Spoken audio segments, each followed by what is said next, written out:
Wiggly, I choose Wiggly, yo. Hey, step inside, I give thanks and the highest praise. Grandma said to Mama Earth, connect out the space. Hello, and welcome to number 6 in the Sunday streaming with myself, Mr. Wiggly, Dominic Hawken. Thank you so much for joining in. And today I have Mark Zaffin with me, who is one of us, basically, just into music, into synths, makes some YouTube stuff, does some live playing, everything really that you want in an artist that you may never have heard before. I've only come across him as a Facebook friend in the past, and I just want to talk to as many people as possible. So if there's anyone in the chat or comes across me on YouTube that fancies coming on and chatting on a Sunday, it doesn't have to be on your own, you and a mate or whatever. Kind of all the genres of YouTube chat have been covered with interviewing celebs and chatting with various people and doing reviews and talking about news. So I kind of want to have a cozy fireside chat with people, and that doesn't mean that they have to be as crazy and awesome as Juanito last week with his incredible modular synthesizer. It could just be if you want to chat about VSTs or Logic or going live or something that we don't normally talk about. So please come on in. Send us some mail to, have a look on mrwiggly.co.uk, catch me on Facebook, leave me a message under here on YouTube or whatever. If you're watching on Facebook at the moment, flip on over to the YouTube stream if you can. If someone can just paste it in there, that would be useful. The chat kind of gets copied between the two, but it's a lot more fun on YouTube. So come on over and join us there. There tends to be more people that hang out there. Anyway, without further ado, ladies and gentlemen, welcome Mr. Mark Zaffin. Hello, Dominic. How are you? I'm very, very good. And where's that accent from? Are you in the mainland at the moment, or where are you hiding? Many different places, as they would say in Highlander. So where are you? Good point. Didn't actually answer your question, did I? Just dead air. That's me. I am currently in Aylesbury. Yeah. I'm in sunny Aylesbury. Yeah. Cool. Lovely. Well, just outside. Now, just to give you a bit of a background on the YouTube kind of side of things, there's some YouTube vids that Mark's made, particularly this talking head stuff, which is really good. So I'm just going to give you a blast of one of the videos he recently made, which features some well-known reprobates from the Sonic State podcast. But this is the kind of thing that he's made in the past. That was a shit.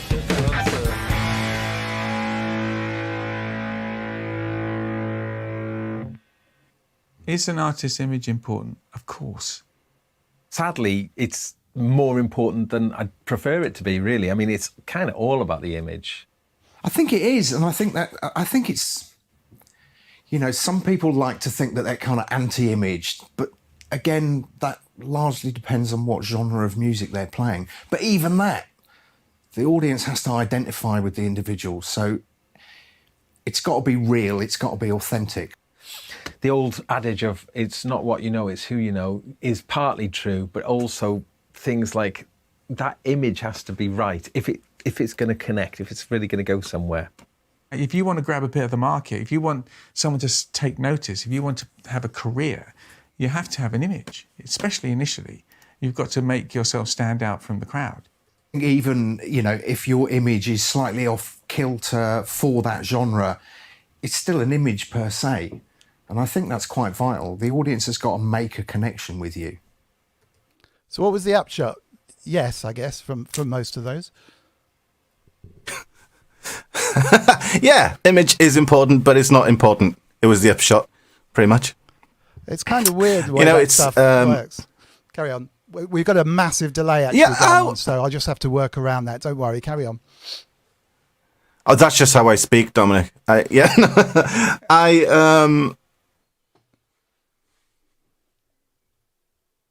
Oh, you've frozen completely. It's not funny at all, but it's not peculiar. Peculiar, that's the word. What's the matter? Have you got a big delay? And reconnect again, just in case, because there's a massive delay and it wasn't there before. So if you can drop out from the browser and just reconnect, you'll come straight back in on the same link. and I'll we'll try. see what happens. Okay, no worries. See you in a minute. Okay, that's Don was asking for guest Sasquatch. Oh no, the Inky is saying I was asking for guests earlier. Manchester Q, yes, me, you, and Morgan take over. Absolutely. I've got to get Inky on the show. She's always saying, "Oh, I'm not sure about that." Inky is moderating, so be nice to her in the YouTube chat room. And I will say a big hello to everybody whilst they're there. Apologies if I mention you twice.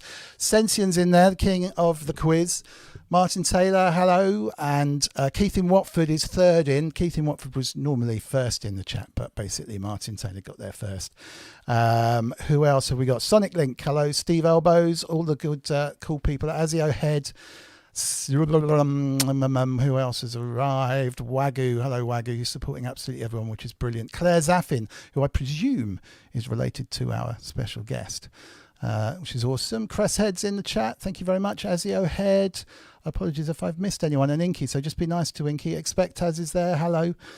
In case you've just joined us, we are waiting for a reconnect from Mr.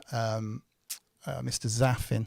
So I could give you, in the meantime, I guess, a pusscat who is, I think this is the one with his tail. Let's just see what's going on here. Yeah, this is a pusscat kind of having a problem with his tail. Bang. It gets me every time. That is just one cat. It's not even two cats. Bosh. Okay, so that's kind of it's got to be worth one more go before we get Mark. In fact, I think I'm going to leave that on a loop. Mark has reappeared, so let's add him in. Hello there. Can you hear me? Over. Hello, can you hear me now? Yes, London calling. I think that's a little bit better. Let's see Oh, how we good. get on. Excellent. That's much, much better. Right, Good. going back to what we were just talking about. I don't know if you managed to catch the cat with the tail. He's kind of really, really cool. I didn't. No, I'm seeing it now though. Yeah, sorry. But it's just crazy, isn't it? I've got a few of these, which we can look up later, which is just as well, really, given the delay. However, back briefly to image, because there was a lot of videos that you put together with talking heads like that, talking about the image side of things. I mean, my personal take would be everyone has an image. Doesn't really matter what it is. It's whether constructed images are important, I guess.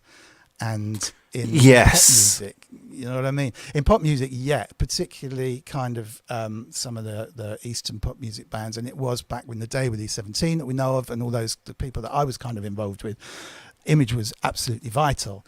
And the best bands were kind of take their image that they have and just make it bigger, generally, make it, more interesting, just embellish it, really.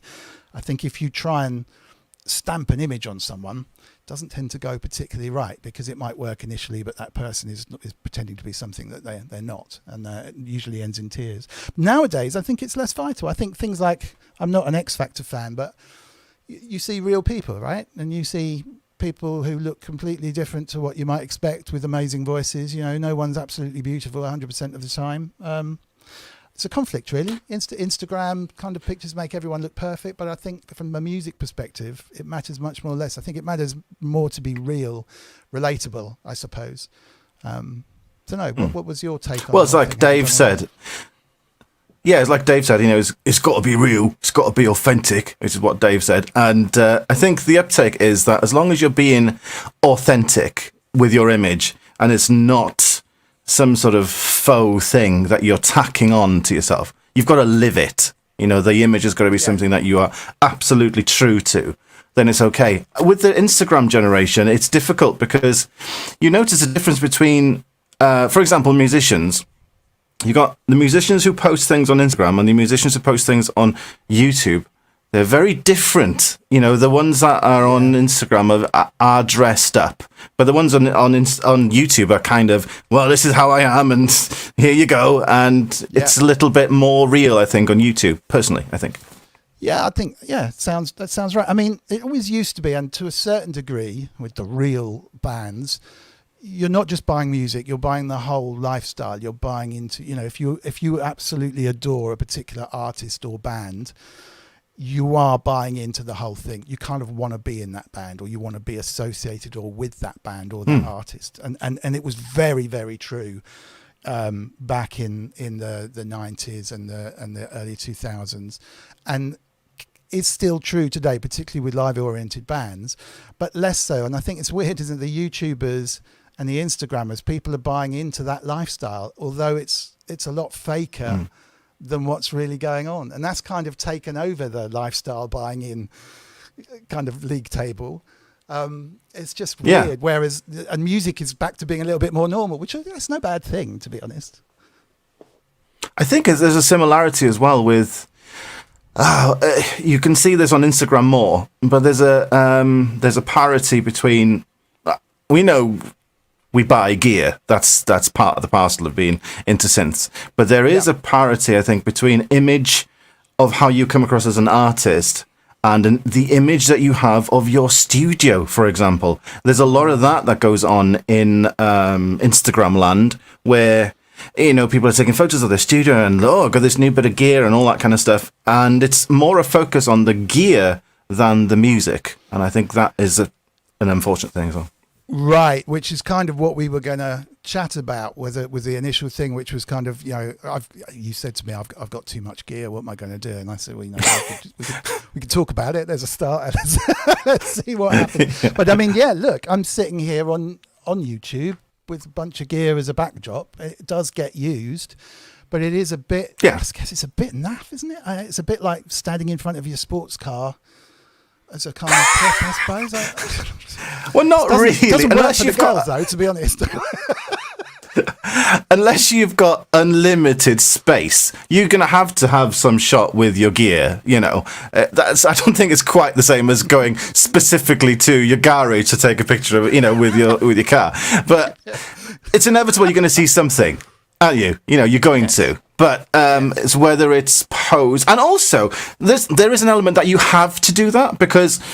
In terms of if you're going to put something on YouTube, and the idea is to put something on YouTube so people watch it. So if you're putting something on YouTube and you've just got your face, and that's all they see is a thumbnail, for example, they're unlikely to click that unless they already know your videos. And so there is an element of having to dress things up with your sports car or with your gear anyway, because I'm into that. I'll click on that. Otherwise, it doesn't get clicked.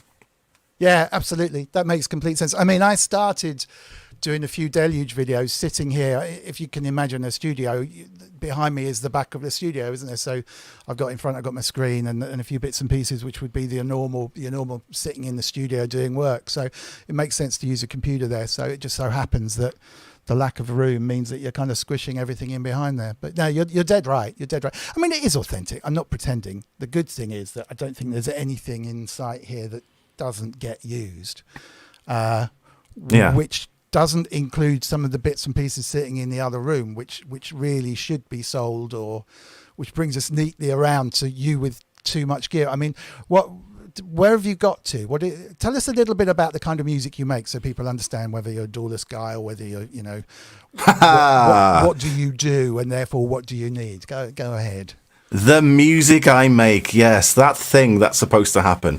I am into all sorts of music, and I like making lots of music, or had liked lots of... It's such a long story, Dom. I'll start at the beginning. First, I was born. Then stuff happened. And then I started making music. Then I took a 25-year hiatus, and around 6 years ago, I got back into music thinking, right, well, I need to get my studio up and get running again. And so I started buying things. So over the course of 6-7 years or so, I think it must be 7 now, actually, I've bought a studio worth of stuff, if you like, but produced very little music. Now, I did produce 4 songs in the beginning of the year. And this is why I started my YouTube channel again, because those videos that you put up about, the image things, those were done a couple of years ago. And then that's another story. So I thought, I know what I'll do this year is I'll start doing some live streams, and I'll make myself accountable to somebody. And then every week I will make a song. And that's what I started doing. I started doing reimagined songs. So the first one was a reimagined version of Caribbean, which was nothing like Caribbean Queen, except I used the lyrics, and it was a completely new tune. And then the following week, I think it was Wannabe by the Spice Girls. There were 4 altogether. And whilst that happened, and that was fine, I quickly realised after I had labyrinthitis then, and then had 6 weeks off again. But I kind of thought, this is not the music I want to be doing, and yeah, it's making me do stuff, of course, but it's not the stuff that is something that I want to do. And so then I started thinking, what do I want to do? And my roots are with electronic music. I started off doing instrumental electronic music, then got into bands and doing singy-songy music. But really, my roots are electronic. So I was thinking, well, maybe I need to change a little bit of my setup so that I'm having more of a doorless setup for certain things. And I've got the whole studio set up with an overhead camera and stuff like that. So I could easily do that, and there would be something that I could film. And then I realised I've got no room because I've got no surfaces free now. So that's the problem I've kind of come up to. So is this where you are at the moment? Whoops, I'm in the wrong place. I'll make the cat's back again. Let me just pop full screen to you. Is that are you in your studio environment there? Because it looks super cozy. Yes. It is super cozy. That's one word of saying small. Well, yes. As in cozy places, it's just nice and welcoming. But yeah, I don't see much music kit, which is maybe for a reason. If I can show you my overhead cam. If this works, it would be a miracle, because anybody who watches me live stream will know that things generally don't work. But you should see. Right. Okay. So I've got an overhead cam. I was just going to say, Ben Sparrow said to me, "You've got another room." Well, no, I have another room in the house which it's not full of synths and bits and pieces. It's like a workshop room with stuff lying in boxes. So it's not a Thai Unwin style Studio 2, Studio 3, Studio 4. Anyway, so do carry on. Right, I can see that well. I'll just zoom in on you. Okay, so this is where I am. You can see where my hands are in relative to me right now. So this is a desk that I built. In here was a Quantum, which I sold because I didn't like it. And I built this desk specifically to have a Quantum and a free desk. That was the idea. So I thought, I'm going to have a free desk, then it's clear, and then everything can go in there if I want to. And then that never happened. Stuff got bought. Anyway, so I'm now next to me. In fact, hold on a moment. I've got some photos somewhere. I can show you what the studio actually looks like if I show you this camera. It's that one? Yeah, okay. So that is what the studio actually looks like right now. So you see where the microphone is. You see, forget about the silver chair. That would be here. That's for when I'm sat at this desk. Okay. But as you can see, there are no surfaces free. There's nothing that I can use to kind of make a jam session or something like that. And that's the kind of problem I've got at the moment. It used to be like this.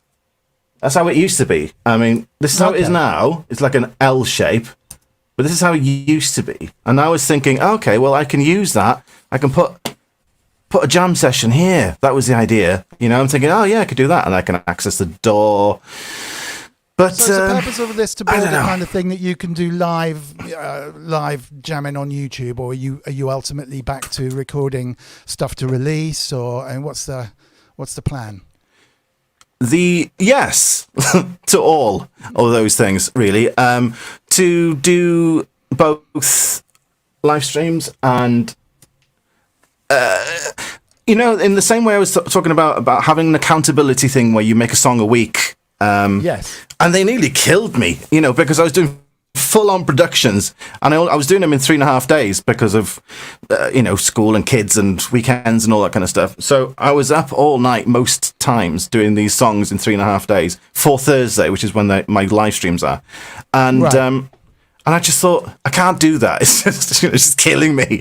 But what I could do is do something on a much smaller scale, like a doorless jam or something like that, if I had an overhead space. And that's kind of thing I'm thinking. And then that may lead into development of things further on down to, I might make an album out of this or something like that. But that's the idea. It's a rabbit hole, isn't it? It's a total rabbit hole. I mean, I was lucky when we moved here. This is a space at the top of the house. It's like a roof space, but it's my kind of man cave. And the house we're really lucky to live where we live.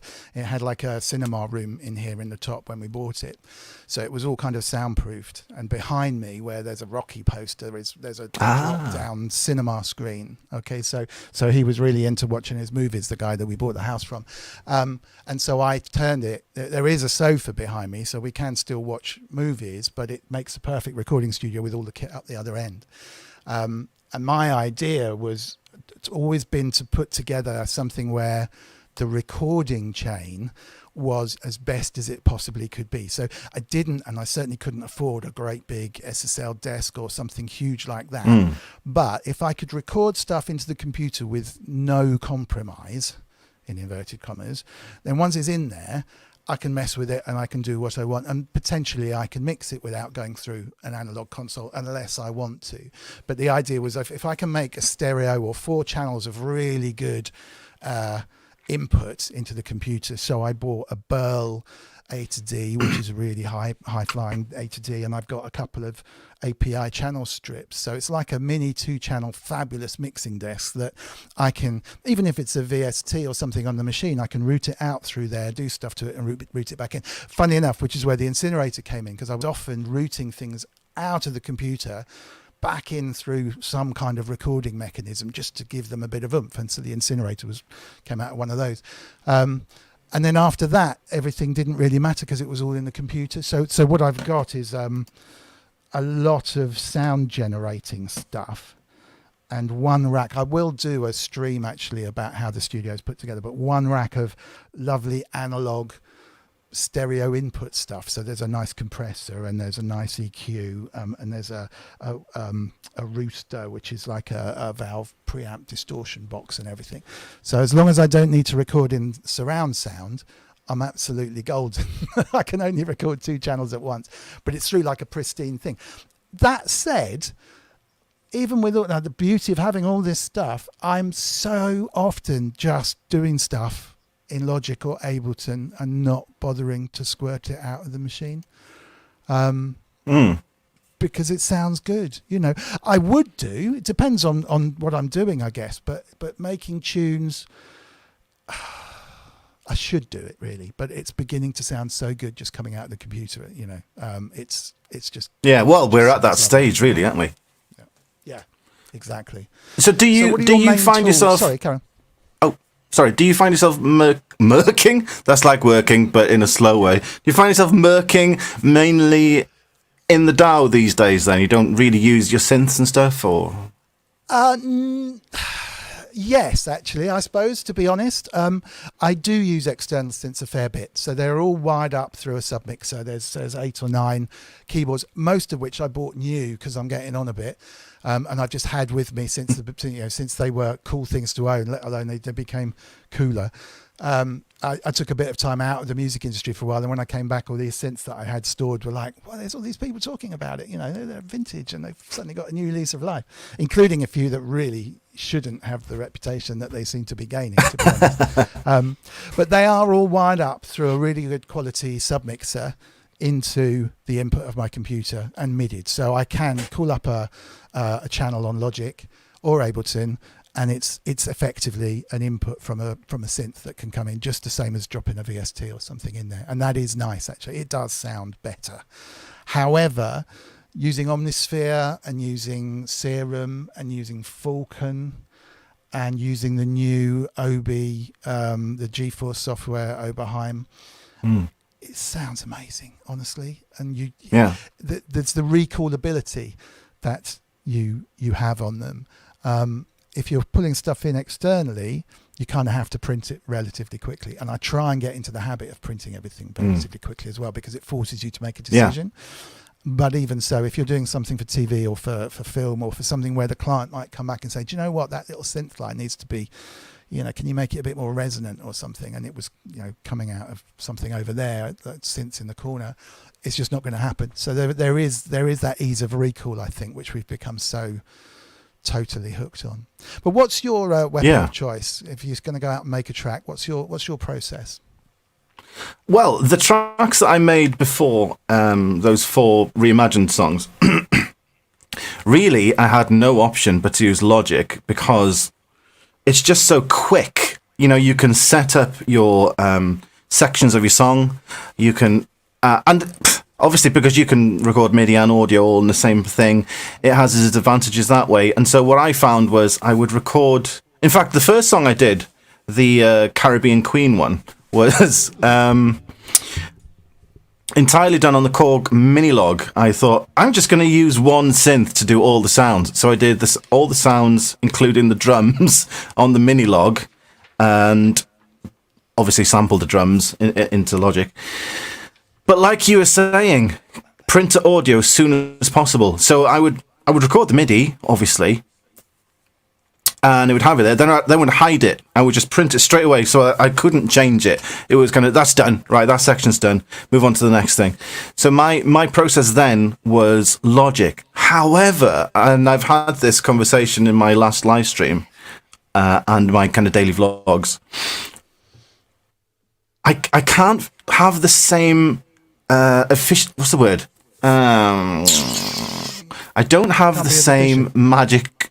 Well, no, the same magic of working within Logic when I'm just noodling an electronic song for an electronic track, for example. Gotcha. So for that, I've bought a Machina Plus, and my idea is to have all my synths sequenced from here. All the audio goes into Logic, so I just print audio. So I'm not even using Logic at all, other than this fangled tape recorder. Basically, that's all it is. It's absolutely. Yeah, absolutely. Yeah, pretty much. But that's the idea. Well, that's what I'm going to do with that. I tried to get on with Machina. It was the first thing I bought of that kind of manufacturer and that ilk, and I couldn't make it play nicely with Logic, purely because I didn't really want to just use Logic as a tape machine. But I can imagine if that's what you're doing, it works really nicely. I kind of saw it as a kind of live drum machine I might be able to use, but it was too integrated to kind of it's one of those things that's it's tough. It's tough to kind of get you. Oh, my volume is too low. Okay, I'll speak a little bit louder. I mean, I'm speaking away from the mic. Thank you very much. No one in the chat has mentioned it though. So, pump up your volume, says Wagyu. Yes, a few more dB for me. I will. Anyway, okay, so we need to speak more closely. I think, to be honest, Mark's audio is just amazing, and mine is just average. So, okay, we need to speak into the mic. And as you may have noticed, I'm hiding behind Ellie the elephant, and it's quiz time from the wonderful Loullamae, the Loullamae's 9-year-old quiz. So I'm not sure if you've seen any of the other ones. Are you ready for this? Do you know what to expect? Okay. I'm not ready for it, but I know what to expect. Okay, so here we go. Get ready in the chat, because this counts for you too. That's the wrong button. Stand by. We can't have a quiz without a proper intro. So let's have some of this.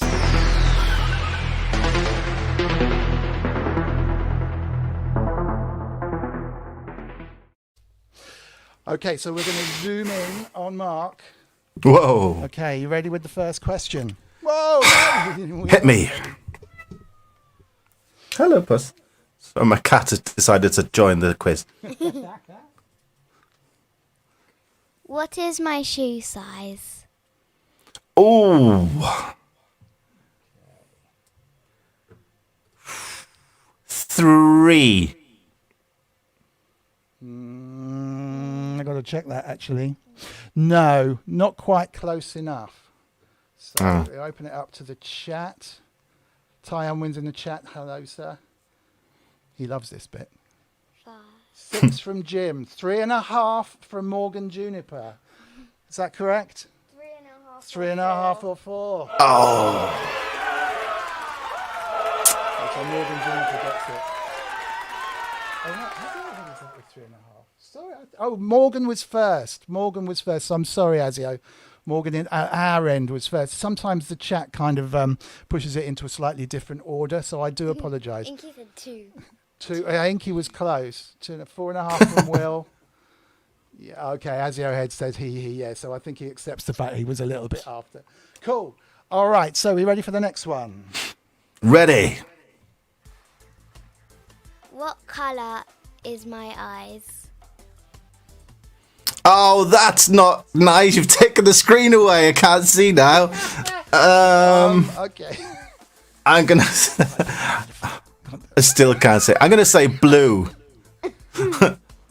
No. Anyone in the chat? Oh. Wagyu's on the brown. Probably shouldn't say that. Wagyu has brown. So which is there? There is a certain shade of brown. It's hard to see on camera. Sound. It is hard to Hazel? see on camera. Bingo. Bingo, bingo, bingo. It's not often that happens, to be fair. Certainly, I don't think anybody yet has got two questions. Any guest has got two questions right. I think a couple have got one. Someone said Lucky black. ones. Black? Black. Hey, Will Joseph. Will Joseph. Black. Wow. That would be cool. Black contact lenses. All right, we're on to number And 3. Hazel. Oh, yeah. Brilliant, Wagyu. Brilliant. So, was Wagyu the first Hazel? Let me just scroll back. Morgan was Hazel again, was he? Yeah, he did it before. Okay. Good one, Morgan. Yes, you're right. Wagyu just copied Morgan again. It's totally true. Right. Yeah, maybe Wagyu's here. How does he know that? Okay, next one. Question number 3. This is going to be a good one. How tall Okay. am I? Oh, what do you want this in? Inches and feet or centimeters? We've got it in Centimetres. centimetres, but if you did an inches, I can convert it. How old are you again? 9. 9. But your dad's quite 136 tall, in the though. chat I'm from gonna say- Wagyu. 100 and... Oh, your dad's quite tall. 134. Oh, that's not far off. Not far off. Close. Someone got it. Morgan. Really? Look. He didn't. Morgan Juniper just got it bang on with 100. Hang on, is Morgan Juniper- Actually, one of your family. Not that I'm aware of. We haven't got a secret child, have we? Good Lord, that is incredible. Ty Unwin says 6'1", which is kind of a bit hopeful, I think. Wow. Yeah, that Wow, that a is bit quite tall. stalky. Piero the Acid Clown, bit stalky. Okay, incredible, Morgan. I will actually really have to get a prize this time. You can do one of my prizes then. Yes, Loullamae has made some prizes. This is absolutely true. Which, if you can grab one before the end of the show, we can show them, can't we? But we'll finish this bit first. Cool. All right, there's 2 more left. So, if you get one of these right, Yeah. then you will. Is there 3 left? Oh, cool. 3 left. If you get one of these right, you will be in the lead of the guests. So 3 more. Here we go, Lily. Okay, yeah. I am blown away by. Here we go. Ready? Who came to play yesterday?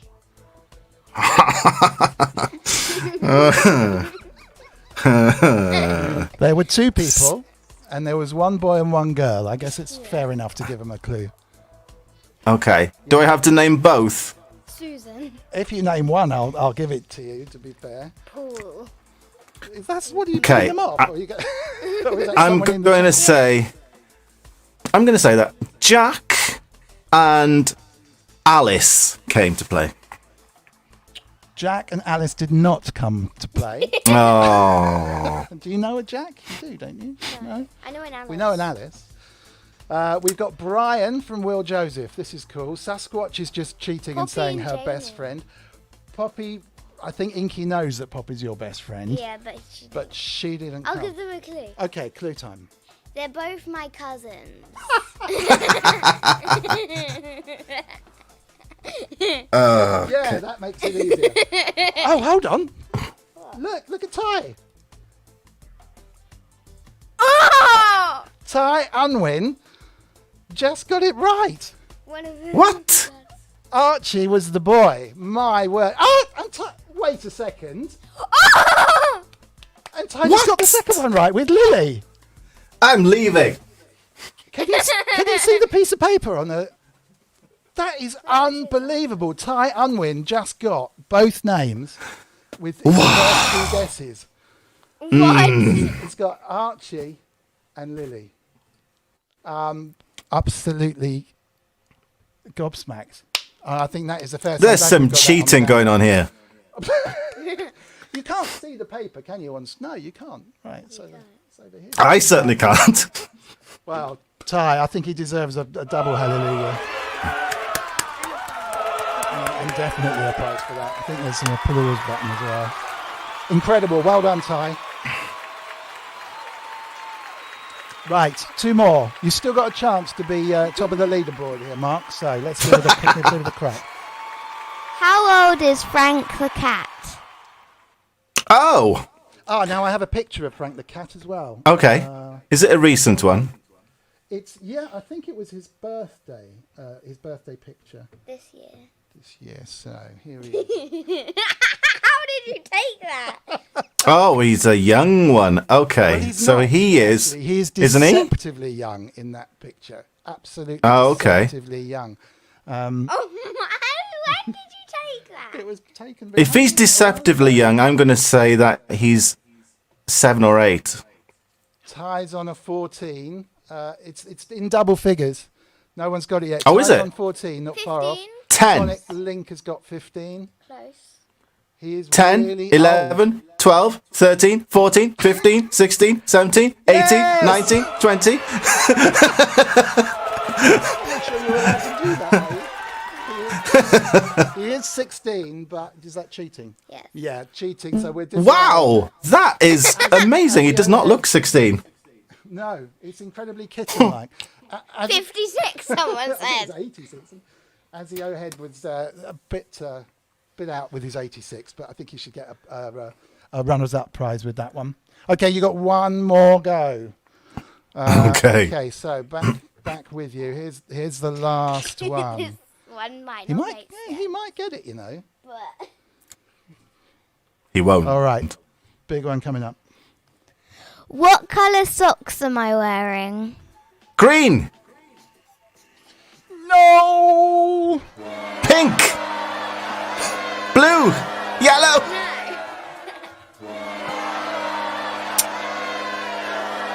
Orange, Blue, yellow, purple, orange. Was that? No. No. silver, black. No. You're not wearing socks. That's it.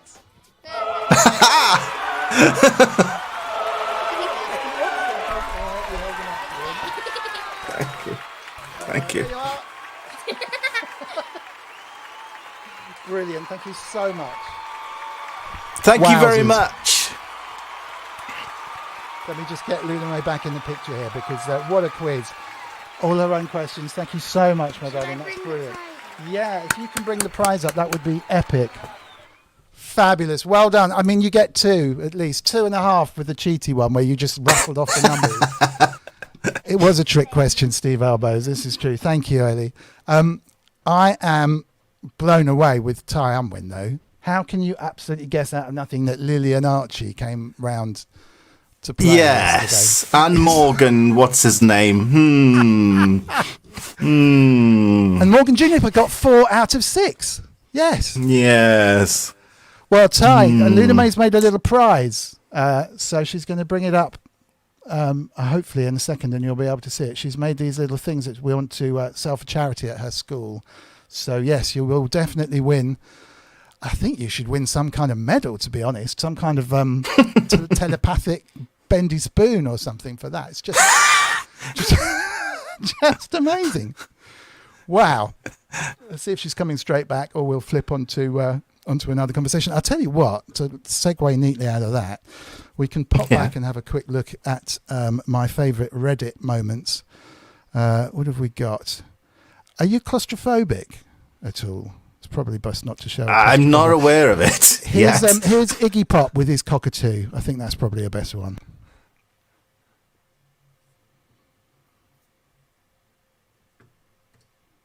It's a bird song. I don't see anything. No, hold on. I'm just going to flip you on though.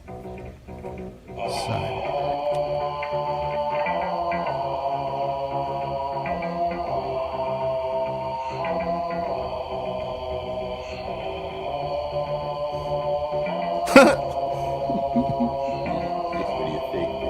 know what? I wish I was Iggy Pop's Cockatoo. I beg your pardon. Well, that's in the nicest possible way. Be great. No, there's a fly on the wall. Not as anything. That came out totally wrong. Here we are. Look at that. This guy here is a guy called Iggy Pop. He's a very famous pop star. Oh, thank you. I'm going to keep those a secret. So, you're just... There you go. There's Iggy.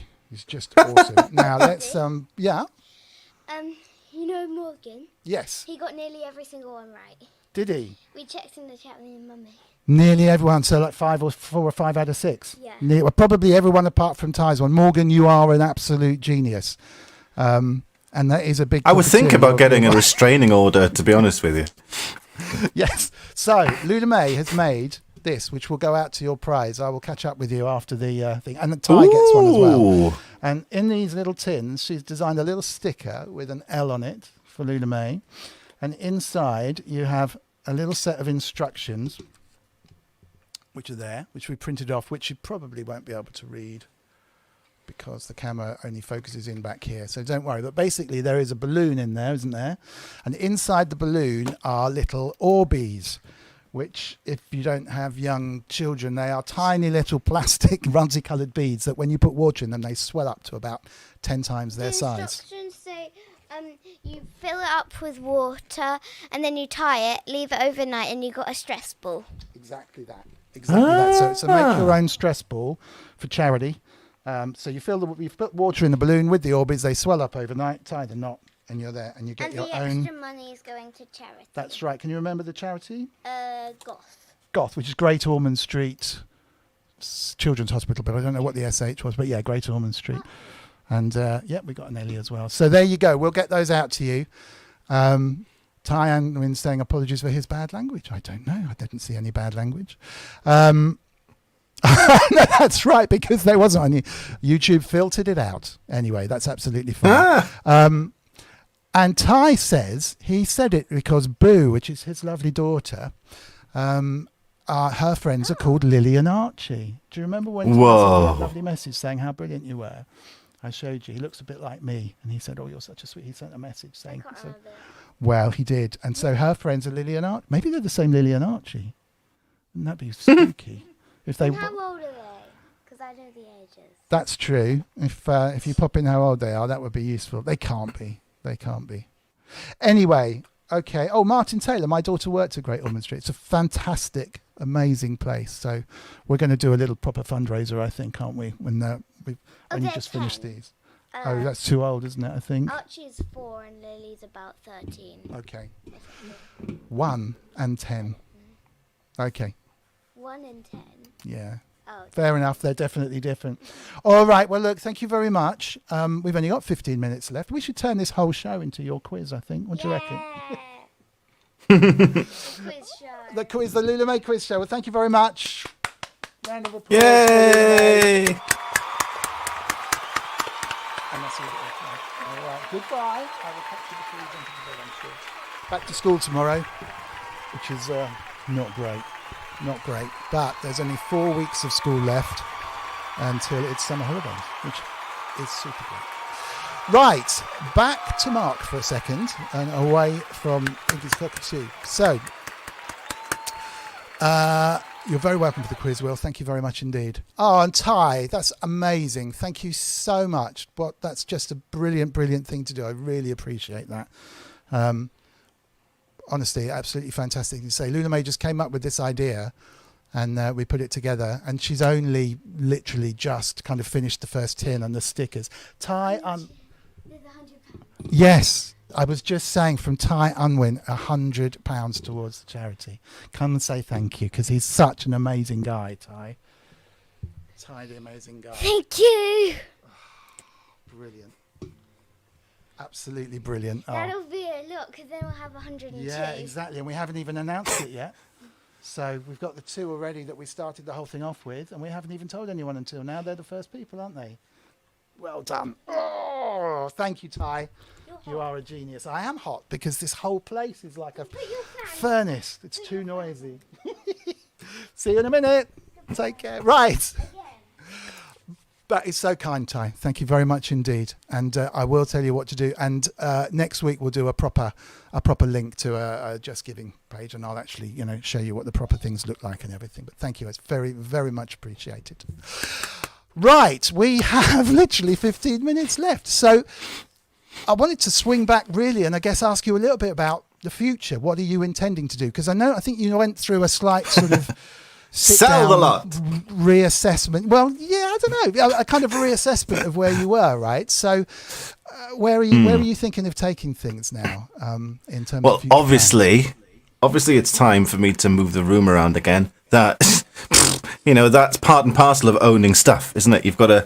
Oh, if I move it, it's a bit like Tetris. If I move stuff around, I'll get magic space from somewhere, knowing full well that you won't before you've even started. But it's all part of the parcel. No, I think I'm going to keep things as it is,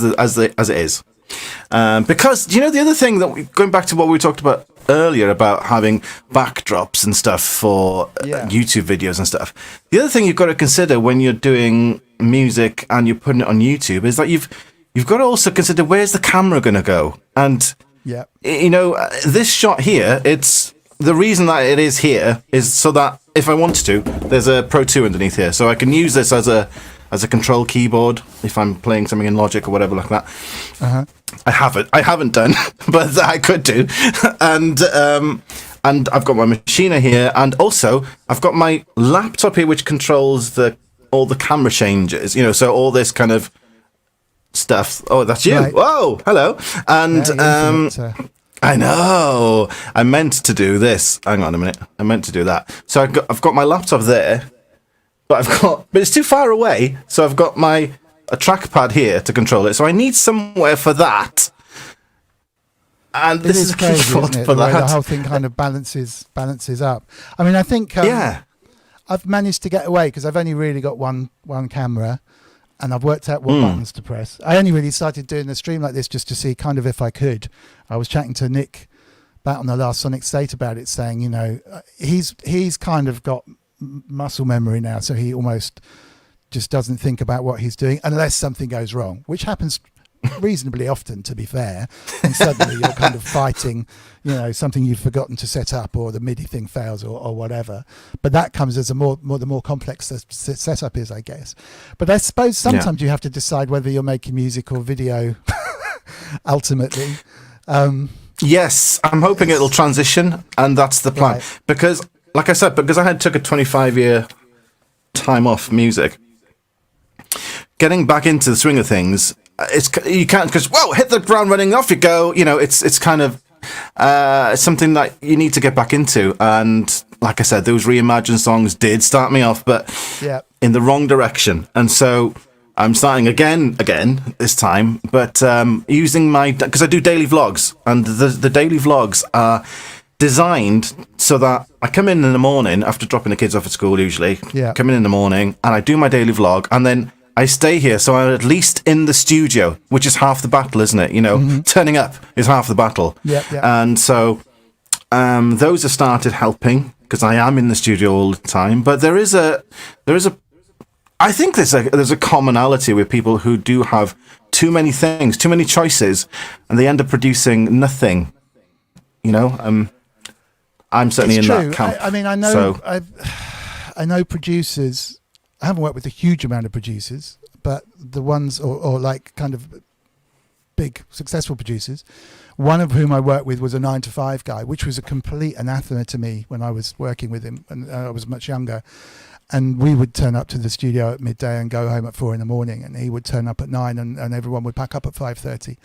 And you could not knock the results were amazing, absolutely, but I couldn't get my head around that. That was Stephen Hague, actually, who had done the True Faith and all that kind of stuff, and he was literally 9 to 5 and very, very, just controlled about it. And he did stay in the studio and work late if we were up against it or whatever. But it was a very nicely organised. Everyone kind of getting its head down. A lot of preparation. I always remember he spent at least a day cutting up tape and working on the arrangement of the demo that the band had done to get it in the right structure. And I was thinking, you're just spending a day on this, moving tiny bits around and dropping the bar in here and there. And I was thinking, this is Yeah, it's that important, isn't it? Just the tiny little things. And it's almost like when he went to start the recording process with the band, he kind of knew what was needed. I suppose it's like making a film where you've storyboarded it all and you're almost collecting the shots. And, the things you worry about aren't that you're going to get the shots anymore. They're that you get the performance out there and you're not worried about, what might happen, which is a real shock. Other producers I've worked with are completely crazy, and you'd be out drinking at 4 a.m. when you're meant to start working the next day with them, wondering about, whether we rented the right synth or something, you know what I mean? And one way or another, they're both very, very successful. They're all very successful and they're making amazing music out of it. So, but the other thing is, I've taken away from what you were saying, which is the kind of ease of getting distracted. And I mean, what inspires you when you start working? Sounds, always sounds. It's always 100% starts off with sounds. And so I'm not a preset person. I like to make my own sounds because the journey of making those sounds usually inspires me to make a piece. I've got at least 30 bits of things that could become tracks that I've started, but it's a bit of the butterfly kind of mentality. It's like, oh, look at that, in that I'll make a sound and I think, oh gosh, really nice, and maybe it's like a minute of something in preparation, maybe. Oh, that's really nice. And then I'll start making another sound and, oh, that's really cool. And then I'm doing something else and that inspires me as well. So it's always sounds, unless it's something that comes into my head. Because normally I used to walk quite a lot every day, and I used to compose in my head. And that is a different kind of way of working, obviously. Hearing the notes rather than the sounds, and then the sounds come afterwards. But usually it's sitting down and doing stuff with sound. So you're generally, you're not heading in a certain direction. You're letting yourself be led to... Not always. When I'm composing in my head, there are 5 pieces in my head that are done. They're completely done. I just need to get them out. Right. I tend not to get them out because I'm always kind of twiddling them. Because the benefit of doing it in your head is that you have infinite possibilities of changing things instantly, as opposed to, I've put all this down. I want to change that. Oh, okay, well, that's a big job. And then I get all these synths or whatever, You don't have any of that when you do it in your head. You just kind of, ping, it's done. And then put a new section in or whatever. Or, I'm going to actually change that around. I'm going to use the cello instead of whatever, and you can hear it in your head. And that's... But so there's an infinite amount of changes going on at the moment. But I would say that they are done. And I need to commit. I need to do the whole... to tape thing with my brain, and then I'll have at least 5 bits done. What about you? What do you do? I kind of need a deadline. So whether it be a live show, an artist I want to work with, or something. I think Ty was saying the same kind of thing. I mean, there's been live shows. The Clownfest thing that I've been involved with, I've actually purposefully left things till the last minute because I've known that had I not, I would probably use up all the time between now and then trying to make something better and better and better. If there's nothing, if there's nothing fixed, there's a load of stuff I have to do. I find it far too easy to get distracted.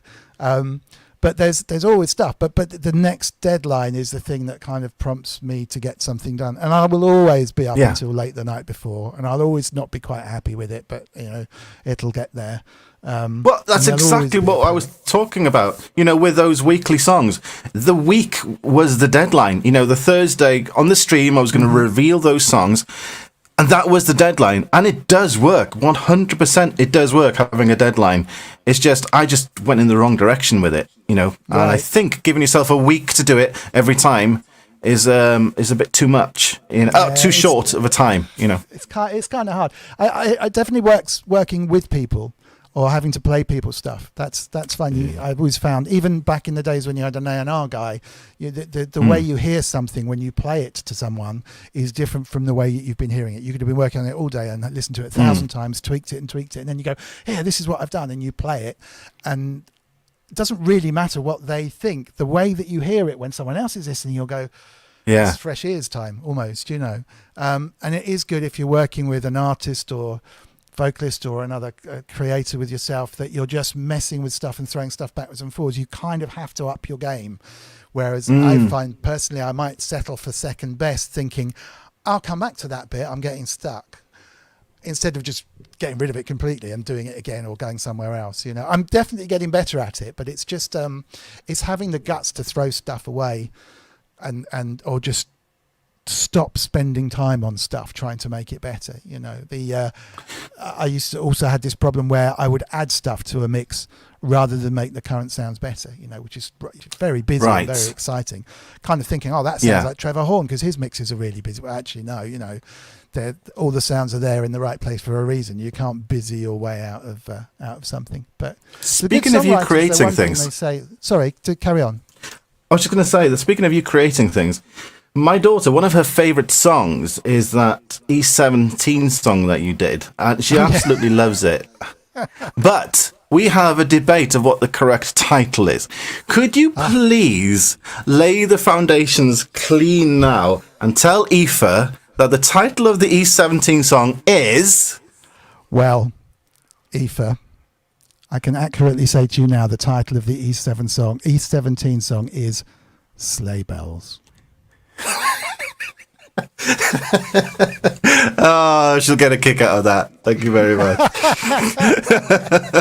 Even though we didn't put them on the track until the very last minute. Did you not? No. No, it was written in hot summer. It was a summery ballad song. So yeah, absolutely hot summer. Right, let me just big up my plugin for a moment. I haven't even got anything prepared here, but this video is sponsored by me, and if you like it, please do go and check out my Incinerator plugin, which Ty, the wonderful Ty, has already said is the best thing you could possibly spend 20. He couldn't think of a better thing to spend £20 on. MrWiggly.co.uk. It makes all your synths sound bigger, and effectively you kind of push them out through an incinerator, which is hidden behind me in the corner. You can just see a tiny little piece. I can just zoom in and show you a tiny little piece of silver behind me, just there. That is my incinerator. So that is the real incinerator. However, it's been sampled and impulse responsed, and it's 20 quid. And it really does sound great. There's also settings in there for a big sound system, for some guitar amps that I use a lot. And basically, if you put your drums or your synths, and some people have been using it on vocals actually through it, the whole thing will just sound as if you're moving some air, as if you're shifting something. So well worth a listen. The next version, which isn't quite a version 2, but the next version with some updates is coming imminently. But obviously, if you get it now, you'll qualify to get that with no trouble at all. So come and grab it. AUV3 is indeed coming soon, as is Pro Tools. We're on VST3 and AU at the moment.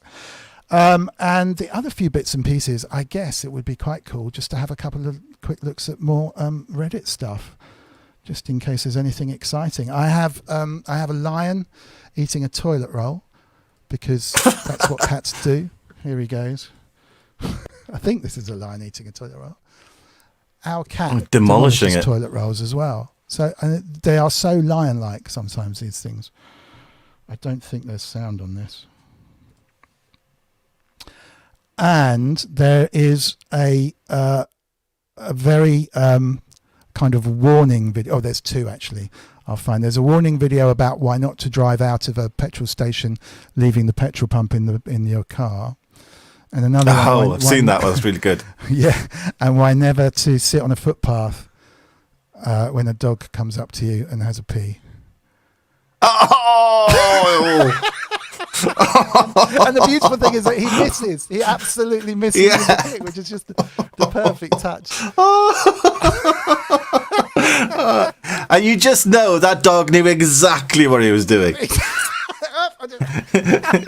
I think he even stubs his toe. I'll put the drive away one. This is really a this is a different one. All right, this guy's it's just frightening. Now I'm pretty sure they have some kind of quick release system now on these things, because he can't be the only person to have done this. I mean, it happens, right? You've got to be confused, but That looks like Gaz eating an aubergine. What's sitting by the street?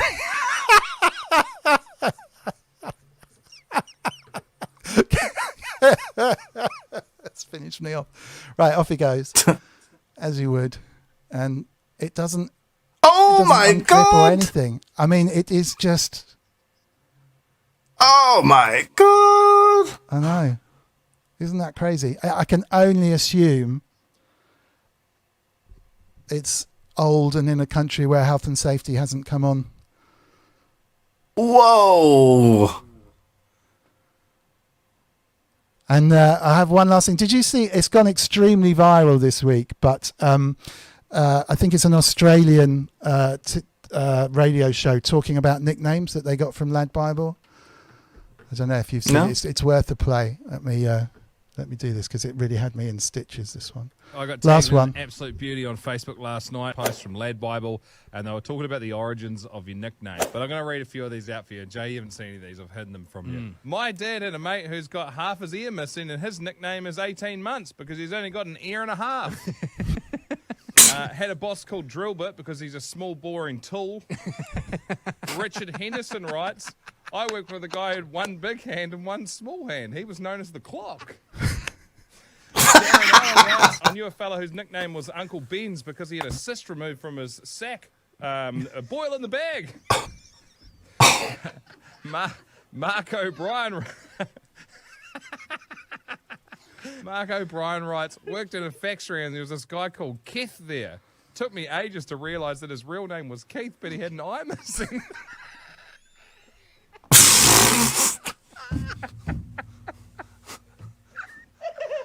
And then one final one as well. This is from Lad Bible. There's a guy at work that has one leg shorter than the other, which causes his head to bob side to side. So they call him the sniper's nightmare. I hope that was loud enough to come across. But Yeah, I heard it. The sniper's nightmare. All right, brilliant. Listen, thank you so much. We've hit an hour already. We didn't talk about that much about music, but it's really interesting to get your flow on the whole thing. And I'd love to have you on again and talk with maybe some other people. So, guys in the chat, Inky especially, if you guys just want to come and talk about stuff, I think it just makes for a nice kind of fireside chatting kind of thing, really. Doesn't even have to be about music or synths that much. You know, we can do a quiz and just chat about stuff and hopefully learn a bit off of each other. I really enjoyed it. Thank you so much. Is there anything Thank you you for want to having plug me. or say? I'll put your YouTube link. I already did it in the chat once. Let's stick it out there again to catch your daily vlogs and stuff. Well worth a watch, and some of the older stuff that you've done. That's in the chat. And Thank anything you. else you want to add?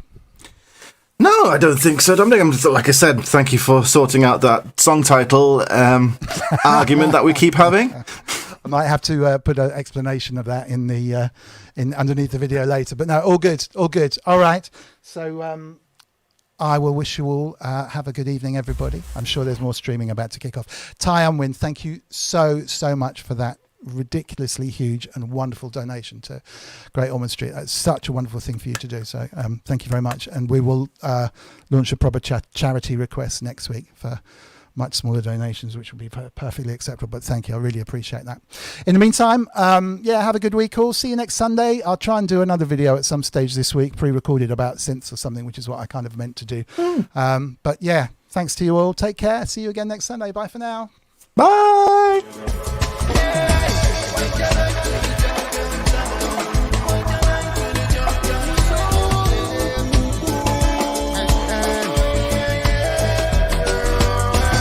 Urbanist connect so with the herb pipe. Link up the harmonize, left the termite. But beyond obsolete blessings are birthright. We live a life which a la forming us out worldwide. Cosmic love energy I go herbicide free organically. Me say worthwhile. Watch the way one of you termites in terms of definitions and some termites. Yes, I check the eye. One side is defined by one side the other. I.e. I am an ideas man. I start to buzz up the